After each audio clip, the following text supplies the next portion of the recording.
How to disable security delay in progress on iPhone. How's it going, everyone? Welcome back to the Static Studio, and today's guide I'll show you how you can turn off the security delay feature on any iPhone. It's pretty quick and easy, so let's jump right into the video, guys.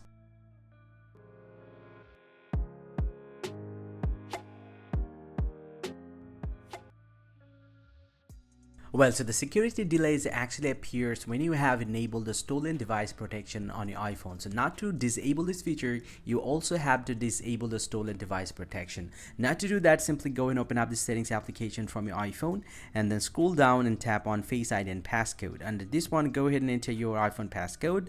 And from here, you just need to scroll down and here get the option stolen device protection. It's currently turned on.